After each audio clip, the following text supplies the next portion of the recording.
6000 থেকে 10000 বছর। আপনি রাসূল সাল্লাল্লাহু আলাইহি ওয়াসাল্লাম পর্যন্ত যে 6000 বছর এবং ওনার পরে যে 1400 বছর, 7500 যদি আপনি ম্যাক্স ধরেন, আচ্ছা একটু ভুল ত্রুটি হয়েছে একটু বাড়িয়ে ধরলাম, এরকম যদি ধরেন এইটা 10000 বছর এক্সেপ্ট করে না, 10000 বছর এক্সেপ্ট করে না। তাহলে হিউম্যান হিস্ট্রি আমরা যদি ধরি আদম আলাইহিস সালাম থেকে নিয়ে এই পর্যন্ত আপনার মানব ইতিহাসের বয়স হলো 6-7 থেকে 10,000 বছর। এখন কিন্তু আপনি এটা মাইন্ড ম্যাপে চলে আসতে পারবেন, ইটস ভেরি সিম্পল। আপনি তাকালেই দেখতে পারবেন গোটা মানব ইতিহাস কি। কিন্তু আপনাকে যদি 2 থেকে 3 লক্ষ বছরের ভিতরে ঢুকিয়ে দেওয়া হয়, ইউ আর জাস্ট গন। আচ্ছা, প্রত্যেকটা সভ্যতা কিছু কেন্দ্র থাকে, প্রত্যেকটা সভ্যতার কিছু কেন্দ্র থাকে। আমাদের ফিলিস্তিন আমাদের জন্য কি সেটা বোঝার জন্য একটা সিম্পল এক্সাম্পল। পশ্চিমা সভ্যতার আতুরঘর কোথায়? বলে আমেরিকা। পশ্চিমা সভ্যতার আতুরঘর নাকি আমেরিকা? পশ্চিমা সভ্যতার আতুরঘর কোথায়? গ্রিক সভ্যতা। পশ্চিমা সভ্যতার আতুরঘর গ্রিক সভ্যতা। একটু পিছনে যায়, খালি আমেরিকা ইসরায়েল নিয়ে ইয়ে করলে তো আমরা পিকচার পাবো না। গ্রিক সভ্যতা। পশ্চিমা সভ্যতাকে যদি আপনি ওই মানে কেন্দ্র দিয়ে ভাগ করেন তাহলে তাদের 2টা কেন্দ্র, একটা হলো রোমান এম্পায়ার আর একটা হলো গ্রিস। মূলত রোমান এম্পায়ার সেই গ্রিক যে ধারণা, সেই ধারণার ভিত্তিতেই গড়ে ওঠা। তাহলে দেখেন এই আপনার পশ্চিমা সভ্যতার যে কেন্দ্র, এই কেন্দ্রটা মূলত গড়ে ওঠে তখন বলতে পারেন এই যে আমরা শুনি অ্যারিস্টটল, প্লেটো, সক্রেটিস, হ্যাঁ, তারা হলো দর্শনে। তারপরে আপনি ম্যাথে যে তারা অনেক ভালো করছে, অনেক কিছু করছে, পিথাগোরাস, এদের যে নাম টাম শুনেন, এগুলো কখন বলেন তো? কখন? এই টাইমটা কখন? এই টাইমটা কিন্তু বেশি দিন আগের না। ঈসা আলাইহিস সালামের পরে মুহাম্মদ সাল্লাল্লাহু আলাইহি সাল্লামের মাঝে গ্যাপ কত বছর বলেন তো? 500 প্লাস, ঠিক আছে, अराउंड 600 ইয়ার্স। তো বিসিই যেটা বিফোর ক্রাইস্ট এরা, মানে হলো রাসূল সাল্লাল্লাহু আলাইহি সাল্লামের পিছনে যদি যান তাহলে 400 থেকে 500 বছর পিছনের যে সময়টা, ঈসা আলাইহিস সালামের 100 বছর পর আর রাসূল সাল্লাল্লাহু আলাইহি সাল্লামের 4 থেকে 500 বছর আগে, এই যে সময়টা, এটা হলো গ্রিক সভ্যতা। গ্রিক সভ্যতা ওই সময়টা, যে সময়ের কথা আপনারা পশ্চিমা সভ্যতার কথা শুনলেই আপনাদের মাথায় আসে অ্যারিস্টটল, প্লেটো, সক্রেটিস, হ্যাঁ, পিথাগোরাস, এগুলো আসে না মাথায়? এটা হলো তাদের কেন্দ্র। তাহলে দেখেন সভ্যতায় তাদের পিছনের যাত্রা কিন্তু কয়দিন? রাসূল সাল্লাল্লাহু আলাইহি সাল্লামের পিছনে মাত্র 400-500 বছর। এর পিছনে যদি যান তাহলে তাদের তেমন কোনো কিছু খুঁজে পাবেন না, তাদের তেমন কোনো কিছু খুঁজে পাবেন না। আচ্ছা, এবার মানব সভ্যতার যে কথা আমরা বলেছি, 10,000 বছর, অ্যারাউন্ড 10,000 বছর। এই 10,000 বছরের একটা মাইন্ড ম্যাপ করেন, এই 10,000 বছর আসলে কি। আদম আলাইহিস সালামকে আল্লাহ তাআলা পৃথিবীতে পাঠালেন। আদম আলাইহিস সালাম থেকে নূহ আলাইহিস সালাম পর্যন্ত সময়ের গ্যাপ হলো 1000 বছর, অ্যাপ্রক্সিমেট 1000 বছর। এবং ইব্রাহিম আলাইহিস সালাম পর্যন্ত গ্যাপ হলো 2000 বছর। ইব্রাহিম আলাইহিস সালাম পর্যন্ত গ্যাপ হলো 2000 বছর। এই যে 2000 বছর, নূহ আলাইহিস সালামের পরে ইব্রাহিম আলাইহিস সালাম পর্যন্ত 1000 বছর। এই 1000 বছরের ভিতরে হলো ওই সকল জাতিগোষ্ঠীগুলো আসছে যাদেরকে আল্লাহ তাআলা কমপ্লিটলি ধ্বংস করে দিয়েছিলেন। যেমন আদ জাতি, আপনারা কাদের কাদের নাম জানেন? যেমন ধরেন নূহ আলাইহিস সালামের জাতি, তাদেরকে আল্লাহ তাআলা কি করে দিয়েছেন? পানিতে ডুবিয়ে দিয়েছে, শুধু মুসলিমরা ছাড়া। তারপরে আপনার হুদ আলাইহিস সালামের জাতি, আদ জাতি, তাদেরকে আল্লাহ তাআলা ধ্বংস করে দিয়েছেন, জানেন আপনারা। তারপরে সামুদ জাতি, সালেহ আলাইহিস সালামের জাতি, তাদেরকে ধ্বংস করে দিয়েছেন। তারপর আসহাবুল মাদিয়ান, তাদেরকে ধ্বংস করে দিয়েছেন। এবং সর্বশেষ মানে গোটা জাতি ধ্বংস করার যে ব্যাপারটা, এটা শেষ হলো লূত আলাইহিস সালামের জাতি। তাহলে লূত আলাইহিস সালাম ছিলেন ইব্রাহিম আলাইহিস সালামের ভাতিজা। তাহলে দেখেন আদম আলাইহিস সালামের পরে নূহ আলাইহিস সালাম 1000 বছর। এই 1000 বছর থেকে আমরা ইব্রাহিম আলাইহিস সালাম পর্যন্ত আসলে 1000 বছর। এই 1000 বছরে আপনার এই জাতিগুলো, তখনকার সুন্নাহ, আল্লাহ তাআলার সুন্নাহ এরকম ছিল যে আল্লাহ তাআলা একটা জাতির কাছে নবী পাঠাতেন, তারা যখন অমান্য করতো, অস্বীকার করতো, তখন মুমিনদেরকে আল্লাহ বাঁচিয়ে দিতেন আর গোটা জাতিকে কি করে দিয়েছেন? ধ্বংস করে দিয়েছেন। এইটা একটা সময় পর্যন্ত চলে। এরপর হলো ইব্রাহিম আলাইহিস সালামের সময় থেকে নিয়ে মুহাম্মদ সাল্লাল্লাহু আলাইহি ওয়াসাল্লাম কিয়ামত পর্যন্ত এই গোটা মানব সভ্যতাটা একটা আপনার গাছের ধারা, একটা গাছের ডালপালা। আপনি একেবারে সিম্পলি ক্যালকুলেট করে দেখতে পাবেন। ইব্রাহিম আলাইহিস সালামের দুই ছেলে, ইসহাক এবং ইসমাঈল। এবং ইসহাক আলাইহিস সালামের ছেলে হলো ইয়াকুব আলাইহিস সালাম। ইয়াকুব আলাইহিস সালামের আরেক নাম কি? ইসরাইল। ইসরাইল মানে কি বলেন তো? আল্লাহর বান্দা। আব্দুল্লাহ। ইসরাইল, আব্দুল্লাহ, আল্লাহর বান্দা। দেখেন আপনার ইব্রাহিম আলাইহিস সালামের থেকে আপনি একবারে পুরো শাখাটা, পুরো মানব জাতি, একদিকে ইসহাক আলাইহিস সালাম, ইয়াকুব আলাইহিস সালাম, এই ধারাটা, আর একদিকে ইসমাঈল আলাইহিস সালাম। এবং ইসমাঈল আলাইহিস সালামকে দিয়ে আল্লাহ তাআলা মক্কাকে কি করেছেন?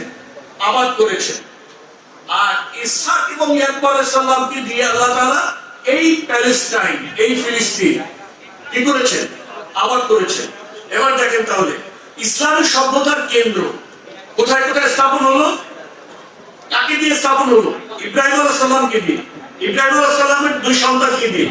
একটা হলো মক্কায়, এক কেন্দ্র হলো মক্কায়, আরেকটা কেন্দ্র কোথায়? ফিলিস্তিন। এরপরে এই ধারাবাহিকতায় আপনার ঈসা আলাইহিস সালাম পর্যন্ত সব নবী এই ধারাবাহিকতা এসেছে। ঈসা আলাইহিস সালাম পর্যন্ত সব নবী এই ধারাবাহিকতা এসেছে। কারা কারা এসেছেন এর ভিতরে আপনি দেখেন অনেক নবী আসছেন। প্যালেস্টাইন এই গোটা সময় ধরে, একেবারে মুহাম্মদ সাল্লাল্লাহু আলাইহি সাল্লামের আগ পর্যন্ত গোটা সময় ধরে সকল নবীদের সবকিছুর, গোটা ইসলামী সভ্যতার কেন্দ্র এই ফিলিস্তিন। এই ফিলিস্তিনকে কেন্দ্র করে সবকিছু হয়েছে অলমোস্ট। আপনি যদি দেখেন যে ইব্রাহিম আলাইহিস সালাম উনি জন্মগ্রহণ করেছিলেন কোথায়? ইরাক, এই অঞ্চলে। এই অঞ্চল থেকে উনি কোথায় এসেছেন? সেই প্যালেস্টাইন, কেনান, এখানে এসেছেন। এবং এখানে এসে উনি ওনার বংশধারা, ওনার সবাইকে নিয়ে এখানে বসবাস করেছেন। দেখেন, এবং লূত আলাইহিস সালাম ছিলেন ওনার ভাতিজা। আচ্ছা, এরপরে দেখেন আপনার প্রফেট আপনার ঈসা আলাইহিস সালাম, ইয়াকুব আলাইহিস সালাম, ওনারা ওখানে আছেন। এখান থেকে আপনার ইউসুফ আলাইহিস সালামকে কোথায় নিয়ে যাওয়া হয়েছিল? মিশর। উনি এখান থেকে যাত্রা করেছিলেন কোথায়? মিশরে। আপনারা জানেন সে ঘটনা। মিশরে যাওয়ার পরে সেখানে এই যে ওনাদের কি এই বনি ইসরাইল, ওনারা গিয়ে মিশরে কি করলেন? বসতি স্থাপন করলেন ইউসুফ আলাইহিস সালামের সময়। ইউসুফ আলাইহিস সালামের সময় ওখানে বসতি স্থাপন করার পরে যখন মুসা আলাইহিস সালাম আসেন এবং তারপরে ইউসা আলাইহিস সালাম আসেন এবং শামউয়েল আলাইহিস সালাম আসেন, ওনারা মুসা আলাইহিস সালাম তাদেরকে নিয়ে আবার যে যাত্রা করেছিলেন, ব্যাক করা, মিশর থেকে বের হয়ে কোন দিকে যাত্রা করেছিলেন বলেন তো? এই ফিলিস্তিন। এবং এই সেই আপনার সিনাই উপত্যকা, আপনারা যখন ম্যাপ দেখবেন, আমি আজকে ভাবতেছিলাম যে এখানে যদি একটু মধ্যপ্রাচ্যের ম্যাপটা থাকতো স্ক্রিনে তাহলে অনেক ভালো হতো। হ্যাঁ, আপনার যখন মুসা আলাইহিস সালাম ওখান থেকে আবার যাত্রা করেন কোথায়? সেই প্যালেস্টাইন অভিমুখে থাকেন। প্যালেস্টাইন থেকেই কিন্তু বনি ইসরাইল কোথায় গিয়েছিল? মিশরে। মিশর থেকে আবার তিনি যাত্রা করেন প্যালেস্টাইন। এবং এই সেই সময় যখন আপনার ময়দানে তিহে যখন মুসা আলাইহিস সালাম তাদেরকে বলেছিলেন আপনার যে তোমরা এই যে উদখুলু আরদাল মুকাদ্দাসাতাল্লাতী বারাকনা ফিহা লিআলাম, তোমরা সেই পবিত্র ভূমিতে প্রবেশ করো। মুসা আলাইহিস সালাম তার জাতিকে বলেছিলেন। তখনই কিন্তু তার জাতি ওই কথা বলেছিল, আমরা এটা সবাই জানি, যে কি ইলহাম আনতা ওয়া রাব্বুকা ফাকাতিলা ইন্না হাহুনা ক্বাদ, তুমি আর তোমার রব যাও, যুদ্ধ করো, গিয়ে আমরা এখানে বসলাম। এই যে ল্যান্ডকে মানে দখল করার জন্য, ভিক্টরি করার জন্য মুসা আলাইহিস সালাম তাদেরকে নির্দেশ দিয়েছিলেন, সেটা কোন ল্যান্ড ছিল? প্যালেস্টাইন, এই ফিলিস্তিন। বুঝতে পেরেছেন? ওনারা পারেন না। এরপরে আমরা জানি তালুত এবং জালুতের ঘটনা। এটা হলো মুসা আলাইহিস সালামের সময় ছিলেন ইউশা ইবনে নূন এবং এর পরে হলো শামাউল আলাইহিস সালাম। তালুতের সময় নবী ছিলেন শামাউল আলাইহিস সালাম এবং রাজা ছিলেন আল্লাহ তাআলা যাকে রাজা বানিয়েছিলেন তিনি ছিলেন তালুত। এই যে তালুত তিনি যে জালিম শাসককে পরাজিত করে যে ভূমি বিজয় করেছিলেন সেই ভূমিও কোন ভূমি ছিল? ফিলিস্তিন। আপনি দেখেন আরদুল মুকদ্দাস, আরদুল মুকদ্দাসা আল্লাতী বারাকনা ফি, আল্লাহ তাআলা বলেছেন এর হলো পবিত্র ভূমি যেটাতে আল্লাহ তাআলা কি দিয়েছেন? বরকত দিয়েছেন। তো আমরা এর আগে দেখতে পাই যে সকল নবীদের আপনার ঘটনা যদি দেখেন, আপনার ইলিয়াস আলাইহিস সালাম, আল-ইয়াসা, নবী জাকারিয়া আলাইহিস সালাম, ইয়াহইয়া আলাইহিস সালাম এবং রাসূল সাল্লাল্লাহু মুহাম্মদ সাল্লাল্লাহু আলাইহি সাল্লামের আগে যে সর্বশেষ এর আগে যিনি ছিলেন ঈসা আলাইহিস সালাম, তিনিও এই ভূখণ্ডে এসেছেন। তাহলে আপনি চিন্তা করেন যে সভ্যতার দিক থেকে সভ্যতার যে কেন্দ্রবিন্দু, সভ্যতার যে মূল আঁতুড়ঘর, সেই আঁতুড়ঘর হলো আমাদের ফিলিস্তিন। আজকের বিগত ৭৭ বছর ধরে আমরা সেখানে যেতে পারি না, আমাদের আসা যাওয়া নাই। ঠিক যেভাবে আমরা আমাদের ওই যে দাদার বাড়ি যেভাবে ভুলে গেছি বলতে গেলে, ঠিক তেমনি ভাবে আমরা আমাদের অ্যাক্টিভ কমিউনিকেশন, আমাদের হৃদয়ের অ্যাক্টিভ কমিউনিকেশন অনেকটা আমরা হারিয়ে ফেলেছি। বিকজ আমাদের সেখানে অ্যাক্সেস নাই, যাওয়া আসার কি নাই, অবস্থা নাই, ব্যবস্থা নাই। এই কারণে আমরা একটা ভাষা একটা ধারণা, স্বপ্নের ভিতরে কল্পনায় চিন্তায় একরকম ধারণা আসে না, আচ্ছা অমুক একটা জিনিস সেটা নিয়ে আমার কিছু কাজ করতে হবে, এমন একটা ভাষা ধারণা আমাদের ভিতরে মানে হয়ে গেছে। হ্যাঁ, একটা আবেগ, নিজেদের ভিতরে সুপ্ত একটা আবেগ, কিন্তু তার স্পষ্ট কোনো ইমেজ আমাদের সামনে নাই। সো এইটা আপনি গোটা হিউম্যান হিস্ট্রিকে যদি আপনি আপনার একটা মাইন্ড ম্যাপ করেন, তাহলে আপনি দেখতে পাবেন যে ফিলিস্তিন এখানে অত্যন্ত মানে এত বেশি গুরুত্বপূর্ণ জায়গা, যেটাকে আপনি মুসলমানদের ইতিহাস থেকে, মুসলমানদের আবেগ থেকে, অনুভূতি থেকে আপনি কখনো আলাদা করতে পারবেন না। আচ্ছা, এটা গেল একটা পার্ট। দ্বিতীয়ত, আমাদের সমাজে সাধারণ মুসলমানদের ভিতরে একটা আপনার বেসিক মানে মিসআন্ডারস্ট্যান্ডিং আছে। আপনি যদি বলেন, কাউকে যদি জিজ্ঞেস করেন বলতো খ্রিস্টানদের নবীকে,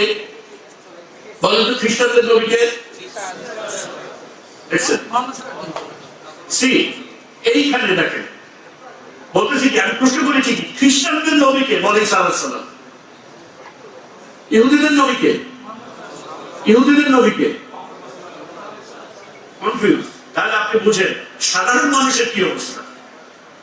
আমার এক মানে ব্রাদার ইন ল, শিক্ষিত মানুষ খুবই, উনি আমাকে এই প্রশ্ন করেছেন, আচ্ছা তোমরা এত উল্টাপাল্টা কথা কেন বলো? আমাকে বলতেছে ইহুদিরা তাদের নবীকে মানতেছে, সেও তো আল্লাহর নবী, খ্রিস্টানরা তাদের নবীকে মানতেছে, সেও তো আল্লাহর নবী, তাহলে তোমরা যদি মুহাম্মদ সাল্লাল্লাহু আলাইহি ওয়াসাল্লামকে মেনে জান্নাতে যেতে পারো, তাহলে তারা তাদেরকে মেনে জান্নাতে যেতে পারবে না কেন?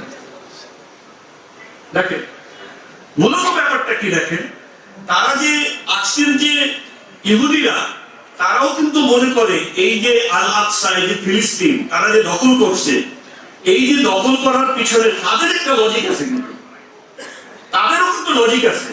আপনি আমি এই ল্যান্ডকে আমার পবিত্র ভূমি মনে করি, তারা কি মনে করে? তারাও কিন্তু তাদের পবিত্র ভূমি মনে করে, এইটা তাদের ভূমি, তারা মনে করে এটা তাদের ভূমি, তাদের পিতৃপুরুষের ভূমি, এই কারণে এটা তাদের অধিকার, এটা মনে করে। কিন্তু এখানে ফ্যাক্টটা কি আসলে, কেন তাদের না? আপনি যে বলবেন মুসলিম হিসেবে এটা আমাদের আর এটা তাদের নয়, এটা বোঝার জন্য আপনার যে প্রফিটিক যে ধারা, এটার বাস্তবতাটা বুঝতে হবে। দেয়ার ইজ নাথিং কল্ড খ্রিস্টানদের নবী, দেয়ার ইজ নাথিং কল্ড ইহুদিদের নবী, এরকম কোন কনসেপ্টই নাই। এই কনসেপ্টটাই একটা রং কনসেপ্ট। সকল নবী আল্লাহর নবী এবং সকলের ধর্ম ইসলাম ধর্ম, এবং আল্লাহ রাব্বুল আলামিন এই যে ধারাবাহিকভাবে নবী পাঠিয়েছেন, প্রত্যেক নবী আসার পরে তার পূর্ববর্তী নবীর রিসালাত কি হয়ে যায়? রহিত হয়। পরবর্তী নবী যিনি আসেন তারটাই ভ্যালিড। সুতরাং এবং সর্বশেষ নবী মুহাম্মদ সাল্লাল্লাহু আলাইহি ওয়াসাল্লাম, এবং এই কথাগুলো তাদের তাওরাতেও বলা আছে, আল্লাহ তাআলা কোরআনেও এটা বলে দিয়েছেন। হ্যাঁ, মিম্বার ইসমুহু আহমদ, তারপরে একজন নবী হবে যার নাম হবে আহমদ। তো তাদের দাবিটা ইনভ্যালিড কেন? তাদের দাবিটা ইনভ্যালিড এই কারণে যে আপনি সিম্পলি বুঝেন, একটা আমি বলি যে একটা 10 বছরের শিশু এই এক্সাম্পলে বুঝতে পারবে যে কি করতে হবে। আপনি আপনার 5টা সন্তান, ঠিক আছে, আপনি একটা ছেলেকে বাজারে পাঠাইছেন, বললেন যে যাও 2 কেজি আটা আর 3 কেজি চাল নিয়ে আসো, ঠিক আছে। এরপরে আপনি আপনার পরের ছেলেকে পাঠিয়েছেন, আমি বোঝানোর জন্য বলছি, পরের ছেলেকে পাঠিয়েছেন, গিয়ে বলো যে না আমাদের এই 5 কেজি 2 কেজি চাল 3 কেজি এটা তো হবে না, 10 কেজি চাল আর 5 কেজি আটা আনতে বলো, মেহমান যেমন আসবে, সুতরাং এটা লাগবে। এখন হুকুম ভ্যালিড কোনটা? এখন আগেরটা যদি বলে যে না আমার বাচ্চা আমাদের বলছে 2 কেজি আটা 3 কেজি চাল, এটাকে উঠাই দিন, এটা কোনো ভ্যালিডিটি আছে? নাই। এটা মানে 2 + 2 4 এরকম যেমন একটা সিম্পল ব্যাপার, ঠিক নবীদের ব্যাপারগুলো এরকম সিম্পল। সকল নবীকে আল্লাহ পাঠিয়েছে, সবাই আল্লাহর নবী এবং সকলের একটা মাত্র ধর্ম ইসলাম, এবং সকলের কালেমা কি? তাওহীদ। সকলের কালেমা কি? তাওহীদ, লা ইলাহা ইল্লাল্লাহ, মা আরসালনা মির রাসূলিন ইল্লা তাওহীদুল্লাহ মা লাকুম মিন ইলাহিন গায়রু। তোমরা এক আল্লাহর ইবাদত করো, আল্লাহ ছাড়া, তিনি ছাড়া কোনো ইলাহ নাই। কারণ এই জিনিসটা আমাদেরকে সবাইকে, সাধারণ মানুষের ভিতরে মানে এটা ম্যাসিভ মিসকনসেপশন আছে। সাধারণ মানুষ যারা এইভাবে চিন্তা করে, তারা যে এই ইহুদিদের নবী মুসা, খ্রিস্টানদের নবী ঈসা, ইসলামের নবী মুহাম্মদ। দেখেন এইভাবে বোঝার কারণে, যেহেতু আমাদেরই আমরা এখন মিসকনসেপশনে পড়ে যাচ্ছি এই অডিয়েন্সে, তাহলে সাধারণ মানুষের অবস্থাটা বুঝেন। You are the cream of the society. তাহলে সাধারণ মানুষের অবস্থা কি? তারা আপনাকে তো ছেলেগুলো বাড়াবাড়ি করতেছে, ওদের জায়গা ওরা কেন নিয়ে যাচ্ছে? সো তাদের এই কনসেপ্টটা আমরা যেন মানুষের মাঝে স্পষ্ট করে তুলে ধরি যে আসলে এরকম ইহুদিদের নবী খ্রিস্টানদের নবী বলতে কোনো নবী আসলে নেই। সকল নবী আল্লাহ এবং সর্বশেষ নবী মুহাম্মদ সাল্লাল্লাহু আলাইহি সাল্লাম, এবং এর পূর্বের সকল রিলিজিয়ন যেহেতু ইনভ্যালিড, এই কারণে ইহুদিদের এবং অন্যান্য তাদের অন্য সকল দাবি কি? ইনভ্যালিড, ঠিক আছে। এবং আপনার এই ল্যান্ডের একমাত্র অধিকার তাদের প্রতি তাদেরই থাকবে যারা আল্লাহ রাব্বুল আলামিনের যে অর্ডার, কমান্ডমেন্ট, ফাইনাল যে কমান্ড, বর্তমান যে কমান্ডমেন্ট, সেটাকে যারা মানবে। ঠিক যেমনি ভাবে আপনার বলেছিলাম যে 2 কেজি আটা 3 কেজি চাল আর 10 কেজি আটা 5 কেজি চাল, পরে যে আসছে তার যেরকম ভ্যালিডিটি, ঠিক তেমনি ভাবে আপনার সর্বশেষ নবী যিনি আসছেন তিনি একমাত্র ভ্যালিড প্রফিট, এবং তার উম্মতি ইসলামের সকল হলিনেস, সকল হলিস্টি যা কিছু আছে, এই সব কিছুর একমাত্র অধিকারী, উত্তরাধিকারী যা কিছু বলেন, এই সব কিছু একমাত্র উম্মতে মুহাম্মাদী। অন্য কারো কোনো ভ্যালিডিটি এখানে নেই। যে কারণে তারা যে দাবি করে, তাদের এই দাবির কোনো বাস্তবতা নেই। এই কারণে আপনি যদি আপনার যে সভ্যতা, এই সভ্যতার আতুর ঘর, সভ্যতার মূল কেন্দ্রকে অনুভব করতে না পারেন, ফিল করতে না পারেন, রিয়েলাইজ করতে না পারেন, এবং এটাকে আপনি মানে চোখ বুঝলে আপনি দেখতে পাবেন আপনার গোড়া ইতিহাসটা, যদি এরকম করতে না পারেন, আপনি আসলে বিলং করতে পারবেন না। আপনি স্ট্রং যে একটা বিলং করা আছে না, যে আপনি সেখান থেকে আপনাকে বিচ্ছিন্ন করাকে আপনি আপনার শরীর থেকে অঙ্গ প্রত্যঙ্গ বিচ্ছিন্ন করার মতন যে অনুভূতি, এটা আপনি লাভ করবেন তখন যখন আপনি গোটা হিস্ট্রিটাকে আপনি চোখ বুঝলে দেখতে পাবেন, এবং আপনি নিজেকে ওটার সাথে পাঠ করতে পারবেন, নিজেকে ওটার সাথে কানেক্ট করতে পারবেন। তাহলে হিউম্যান হিস্ট্রিটা হলো মূলত আমরা যেটা দেখলাম, ওই যে 2 লাখ বছর 3 লাখ বছর, এটা একটা বোগাস জিনিস, এটা একটা বোগাস জিনিস। পৃথিবী সৃষ্টির যে ইতিহাস সেটা আমরা জানি না, আল্লাহ তাআলা জানেন একমাত্র। সেই বিগ ব্যাং বা এর আগে পৃথিবী কখন অস্তিত্বে আসছে, কত বছর পৃথিবী তৈরি হয়েছে, সেটা আলাদা ব্যাপার। কিন্তু হোমো স্যাপিয়েন্স, এই পৃথিবীতে বুদ্ধিজাত প্রাণীর অস্তিত্ব, অর্থাৎ মানুষের অস্তিত্ব এই পৃথিবীতে 1000 বছরের বেশি না। এবং এই 1000 বছরের যে ম্যাপটা, আদম আলাইহিস সালাম থেকে নিয়ে নূহ আলাইহিস সালাম পর্যন্ত 1000 বছর, নূহ আলাইহিস সালাম থেকে নিয়ে ইব্রাহিম আলাইহিস সালাম পর্যন্ত 1000 বছর, এবং বাকি যে 4-5 হাজার বছর, এর পরের যে টাইমটা এবং মুহাম্মদ সাল্লাল্লাহু আলাইহি সাল্লাম থেকে এই পর্যন্ত, এবং এর মধ্যে মুহাম্মদ সাল্লাল্লাহু আলাইহি সাল্লামের আগে যে সকল নবীরা এসেছে এই নবীদের সকলের অলমোস্ট কেন্দ্র ছিল ফিলিস্তিন। তাহলে গোটা ইসলামের ইতিহাসে একটা ব্যাপক অংশ, আমরা অনেক সময় মনে করি ইসলামের ইতিহাসকে মানে আমরা ধরে নিই ইসলামের ইতিহাস হলো মুহাম্মদ সাল্লাল্লাহু আলাইহি সাল্লাম থেকে। তাহলে কি আপনার ধরেন এই যে ঈসা আলাইহিস সালামের ইতিহাস, এটা ইসলামের ইতিহাস না? এটা ইসলামের ইতিহাস না?